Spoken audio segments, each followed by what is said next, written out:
you all for coming tonight. I'd like to make a little speech before we begin the reading. I have to read it because I'm sort of addicted to the page. Sometime in 1966, the Department of Health, Education, and Welfare wanted to do something for the alienated youth of the East Village. So they called up the New School for Social Research, and the New School called up Michael Allen, who was then the priest at St. Mark's Church.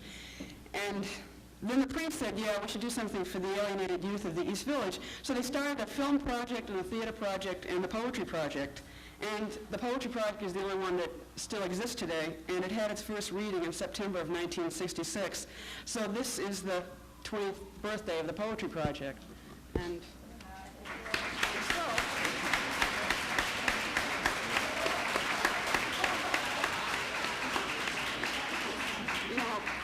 you know, poor poets are supposed to be, so we get a cupcake.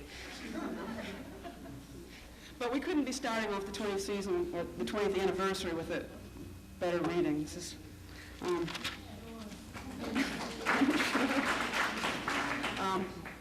Audre, Lorde, and Diane Dupree are going to read in two sets, so I'll introduce both of them right now. And Audre Lorde with question mark. I didn't have the right number, with an incredible number of books behind her. A career that's brought her to Denmark, Nigeria, Grenada, Mexico, and Germany. Grenada, sorry. And has translated her poems into Spanish, French, German, and Hungarian. Audre Lorde stands as a source of inspiration for women who write poetry and women who read poetry, for women who don't read poetry, and for all poets, and for people. She describes herself as a lesbian feminist and a troublemaker.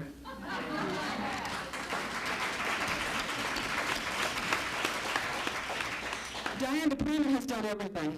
She founded Poets Press, which published David Henderson, Herbert Honke, and Audre Lorde, and everybody else. She founded the New York Poets Theater, which produced Frank O'Hara and John Wiener's plays, Barbara Guest plays. She co-edited the Floating Beer Review. She's taught everywhere. She has 22 volumes of poetry, including Loba, Revolutionary Letters, Dinners and Nightmares, Selected Poems, 1956 to 1976, and the forthcoming Wyoming series. She hasn't read here for a couple of years, and it couldn't be better that she reads here tonight. And to reverse the now Audre Lorde will read first.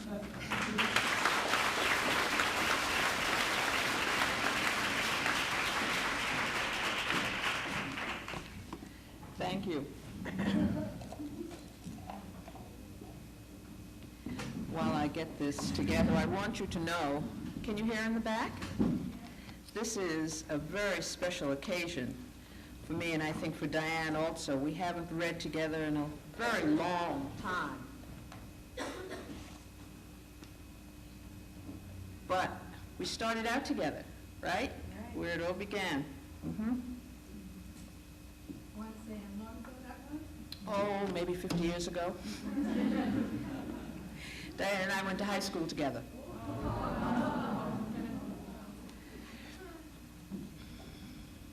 We're going to read in two sets, and I'm going to begin with poems from my new book, Our Dead Behind Us, and some poems that are even newer than that. Stations. Some women love to wait for life, for a ring in the June night, for a touch of the sun to heal them, for another woman's voice to make them whole, to untie their hands, put words in their mouths, form to their passages, sound to their screens, for some other sleeper to remember their future, their past. Some women wait for their right train in the wrong station. In the alleys of morning, for the noon to holler, the night come down. Some women wait for love to rise up, the child of their promise, to gather from earth what they do not plant, to claim pain for labor, to become the tip of an arrow to aim at the heart of now, but it never stays. Some women wait for visions that do not return where they were not welcome, naked, for invitations to places they always wanted to visit, to be repeated. Some women wait for themselves around the next corner and call the empty spot peace.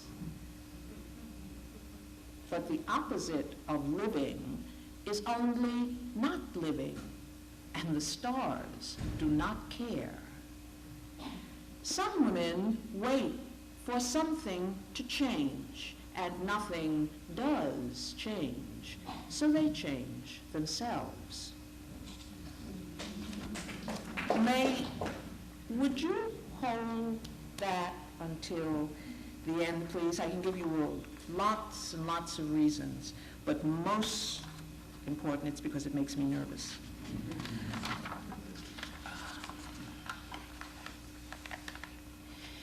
You know, I talk a lot, as some of you know, and one of the things that I feel good about for myself is that I'm not afraid any longer to say things that may not be so, as long as I can correct them, as long as I know myself when it's time for correction. This poem came out of a situation very similar to that, but it's one that opened up for me so many of the differences as well as the similarities between women, between black and white women, between all of my mothers. The title of this poem is Women on Trains. Eleanor Roosevelt, riding the rails behind her husband's casket, forefinger tense along the propped cheek, one knuckle caressing her lips. Young Nell's dreams strung between sentinel stalks of mullein, giving in the whip of the journey's wind. My mother's mandatory hat in a no-nonsense tilt at the tenement office window, wartime, scanning Lenox Avenue for a coal delivery truck. Women on trains have a life that is exactly livable. The precision of days flashing past, no intervention allowed, the true shapes of each season relentlessly carved into the land. I have soared over crannied earth, spread like a deep woman waiting, but this horizon's flow anchors me through the ugliness, stacks of heat-treated lumber, and beyond the bare arms of scrub maple and poplar already ablush. Was it ever business as usual for these women, as snow-driven hopes and fears swirled past the office window, and nappy-topped stands of unreachable trees flowed along in the southern dusk? The coal truck arrived after dark, barely half a ton of dusty bituminous, and she had to shovel it down herself in the freezing Harlem night. The tenants, briefly appeased, cold dusted my mother's tired hat as the subway screamed us home. Women on trains have a chance to unweave our tangles. Perhaps between Blythe and Petula, Eleanor chose to live her own days. The grimy tunnel walls rolled by like thunder. My mother never had the space to lay her magic down.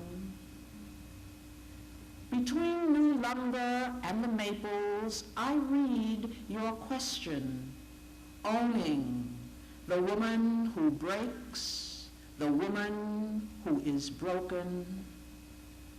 I have counseled a black woman badly, to be who I am no longer willing to be for my living. Stopgap, hurled into the breach beyond any touch of support. And I search through the rushing, sun-dark trees for your phone number to acknowledge both you and I are free to go.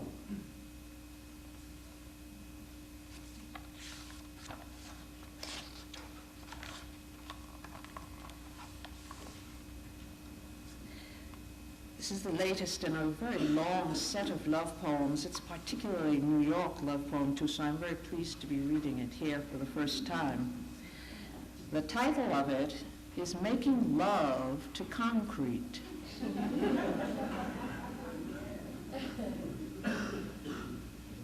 You know how that feels?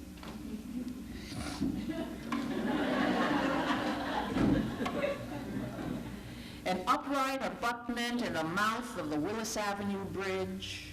A beige Honda leaps the divider like a steel gazelle. Inescapable, sleek leather boots on the pavement, rat-a-tat-tat, best intentions, going down for the third time, stuck in the particular.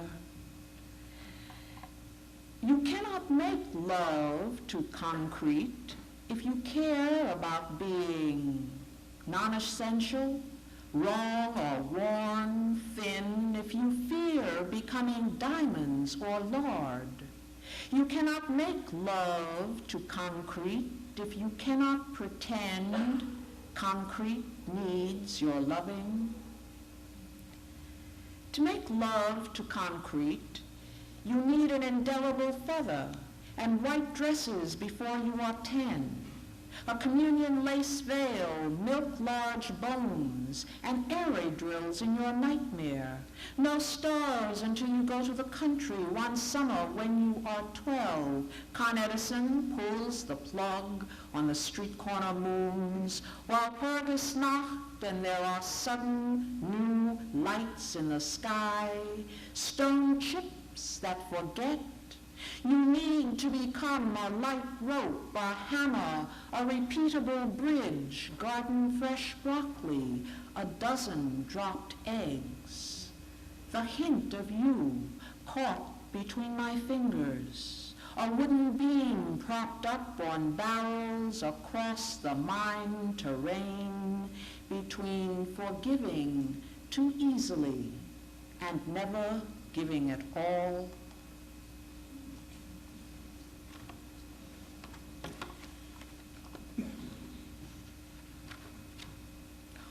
Water hyacinth is a very, very beautiful plant. It's got a very, very lush, wonderful flower. It looks somewhat like a water lily.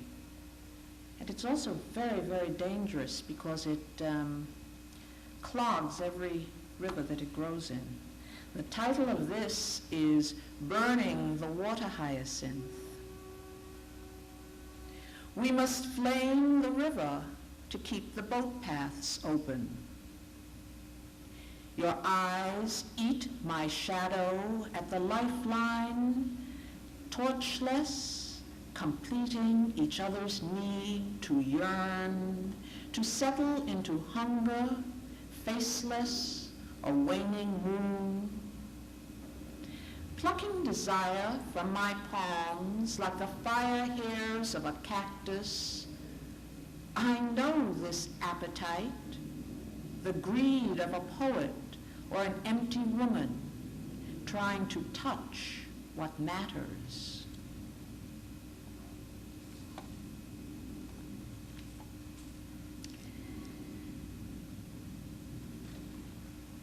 Political relations. This is a real story. What do they used to call it? This is a narrative poem. In a hotel in Tashkent, the Latvian delegate from Riga was sucking his fish bones as a Chukwa woman with hands as hot as mine caressed my knee beneath the dinner table. Her slanted eyes were dark as seal's fur. We did not know each other's tongue. Someday we will talk through our children, she said.